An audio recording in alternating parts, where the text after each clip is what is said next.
მადლობა რომ მონაწილეობთ ჩვენს ეთერში. ეს ბოლო განცხადება, რომელიც ახლა წაუკითხე მაყურებელს, რუსების რეაგირება ამ ვითარებაზე, ხოდ მოწოდება შეერთებული შტატების მხრიდან, რომ არათუ რეალური გადაწყვეტილებებისგან უნდა მოხდეს თავის შეკავება, არამედ ამ საკითხის სპეკულაციური თუ თეორიული ვარიანტებისგან. აი რა არის თქვენი დასკვნა ამ პროცესზე, იმ განცხადების კვალობაზე, რაც ჩვენ გვაქვს ტრამპის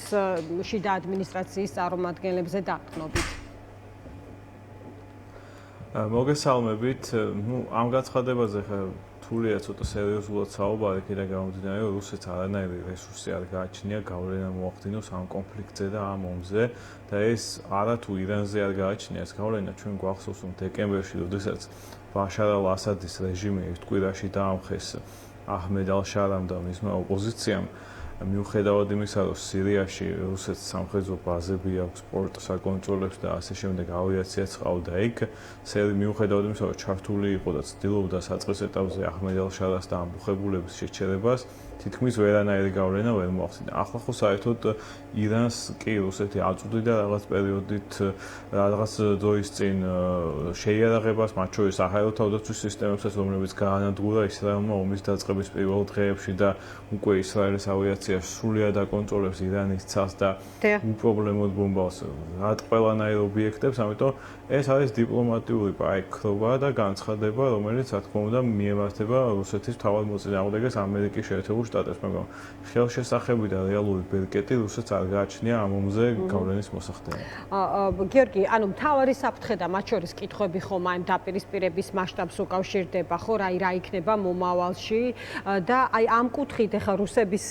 ღია პოზიციონირება, რომ ეს ნაბიჯიო გამოიწვევს რადიკალურ დესტაბილიზაციას ამ სრული სურათის გათვალისწინებით. ანუ ანგარიშგასაწევი არის, აი თქვათ იმ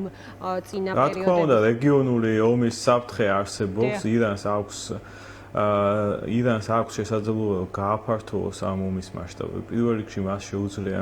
ამ თავისი ბალისტიკური რაკეტებით თავდასხმას სცადოს ამერიკულ სამხედრო ბაზებზე, მაგალითად კატარში აქვს ამერიკას უზარმაზარი ალუდეის სამხედრო ბაზა, ასევე ერაყში აქვს ამერიკას სამხედრო ბაზები და ეს სერიოზული დარტყმა შეიძლება იყოს. უბრალოდ აქ გასათვალისწინებელი არის, რომ როგორც კი ირანი ამერიკელ სამხედროებს მოკლავს, ეს ავტომატურად გამოიწვევს ამერიკის პირდაპირ ჩართვას ამ ომში, რაც მომაკვდინებლად შეიძლება დასრულდეს ამ რეჟიმისთვის. მეორე, ირანს რაც შეუძლია არის თავს დაესხას ენერგეტიკულ ინფრასტრუქტურას იმ არაბული სახელმწიფოების, რომლებიც ამერიკის პარტნიორები არიან, მაგალითად, საუდის არაბეთის, ქუვეითის და სხვა ქვეყნების და ამით შექმნას ამ ქვეყნებში ეკონომიკური კრიზისი და მსოფლიოში შექმნას ნავთობის ფასების გაზდა გამოიწვიოს, მაგრამ ესეც გამოიწვევს ამერიკის შეერთებული შტატების რეაქციას. და მესამე ყველაზე მძიმე რაც შეუძლია ირანს გააკეთოს არის სპარსეთის ყურეში სცადოს ორმუზის სრუტის ჩაკეტვა, ანუ მთელი სპარსეთის ყურის ნავთობი ორმუზის სრუტის გავლით გამოდის მსოფლიოში და მიეწოდება ძალიან დიდ ეკონომიკას. უბრალოდ ეს პრობლემაა იმ თვალსაზრისით, რომ ამას არავინ არ დაუშვებს და იქვე ჩაერთვება ამერიკის ფლოტი და მთელი მსოფლიო ჩაერთვება ეს ორმუზის სრუტე გახსნას, რათა არ დაუშვას ამ ნავთობის მიწოდების შეჩერება და ესეც დიდხანს ვერ გაგრძელდება და მეორე თავად ირანისთვისაც პრობლემური იქნება, რადგან ირანი არის ჩინეთისთვის ერთ-ერთი მთავარი ნავთობის მიმწოდებელი და თუ ირანი ეცდება ორმუზის სრუტის ჩაკეტვას და ზოგადად ამ ნავთობის მთავარი არტერიის ჩაკეტვას, ეს ჩინეთის ეკონომიკაზეც მოახდენს გავლენას, რასაც არ ამგონია თავად ჩინეთმა ეს დაუშვას ირანელების მხრიდან ამის გაკეთება. ამიტომ ირანის ხელისუფლების რესურსები, რომ ესკალაციაზე წავიდეს, ძალიან შეზღუდულია, იმიტომ რომ ტექნოლოგიურად სამხედრო თვალსაზრისით ისინი ძალიან ჩამორჩებიან ისრაელის არმიას, რაც თავარია 2023 წლის 7 ოქტომბრის შემდეგ მათი მარიონეტების ქსელი არის მკვეთრად დასუსტებული, ჰეზბოლას ლიდერები მკვდარი არიან, ჰეზბოლას სარაკეტო გამშვები მოწყობილობების უმრავლესობა აფეთქებულია და ჰეზბოლას დღეს არანაირი სურვილი არ აქვს ისრაელის წინააღმდეგ ახალი ომი დაიწყოს, იმიტომ რომ უკვე მან უზარმაზარი ზიანი მიიღო ისრაელის წინააღმდეგ ომში ბოლო 2 წლის განმავლობაში და ეხლა ახალი ომის დაწყება შეიძლება განადგურებამდე მიიყვანოს. ჩვენ ხამენეის მიმართვაც ნახეთ ტრამპისადმი გიორგი იცის ეს ჩვენმა მაყურებელმა ტელევიზიით გამოვიდა ირანის ლიდერი აიათოლა ალი ხამეინი და მან უპასუხა ტრამპს უპირობო დანებების საკითხთან დაკავშირებით და თქვა რომ ამერიკას უნდა ესმოდეს რომ ნებისმიერი სამხედრო ჩარევა უეჭველად გამოიწვევს გამოუსწორებელ ზიანს. გიორგი ამაზე მინდა კითხო აი ტრამპის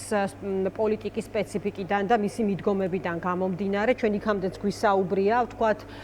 აი საგარეო პოლიტიკური შედეგის თვალსაზრისით რა აქვს მიღებული ამ პერიოდის განმავლობაში ტრამპს ხო იგივე ვიცით ვთქვათ უკრაინაში რაც ხდება ასევე ფაქტია რომ ირანზე თვეების განმავლობაში მიმდინარე ზეწოლა წარუმატებლად სრულდება ხო ეს არის ხა ეს ესკალაციაც ამის შედეგია სწორედ და აი ამ ფონზე არის ვთქვათ ირანის საკითხი არის ტრამპისთვის წარმატების მაგალითი შეიძლება გახდეს საგარეო ხო მისთვის ეს შეიძლება იქცეს საერთოდ ყველაზე დიდ მიღწევას ორ ვადაში საპრეზიდენტო ორ ვადას გულისხმობ თუ წარმატებით დასრულდა ეს სამხედრო ოპერაცია იმიტომ რომ ირანის ბირთვული პროგრამის პრობლემა და ის რომ ირანი შეიძლება ქმნიდეს ბირთვული იარაღს ამერიკული პოლიტიკის მეინსტრიმულ საკითხად იქცა ბოლო 25 წელია და ვერც ერთმა ადმინისტრაციამ ამისთვის საბოლოო წერტილის დასმა ვერ მოახერხა. ხო, გახსოვს ობამამ ბირთვული შეთანხმება გააფორმა, მერე ტრამპმა გააუქმა ეს ბირთვული შეთანხმება და პირიქით უმკაცრესი სანქციები დაუწესა ირანს, მერე ბაიდენმა თითქმის არ შეცვალა ეს პოლიტიკა, თავიდან ცდილობდა მოლაპარაკებებს, მაგრამ მერე ეს არ გამოვიდა. ტრამპმა სცადა სხვათა შორის მოლაპარაკებები თავისივე პირობებით. ამ მოლაპარაკებებში ამერიკა არ იყო ძალიან ხისტი, იმიტომ რომ რაღაც დათმობებზე მიდიოდა. მაგალითად, თავიდან ამერიკა ამბობდა, რომ ირანს არ უნდა ჰქონდეს ურანის გამდიდრების, იმ დონეზე გამდიდრების უფლება, რომელიც არ ჭირდება ენერგეტიკულ მიზნებს და სჭირდება სამხედრო მიზნებს.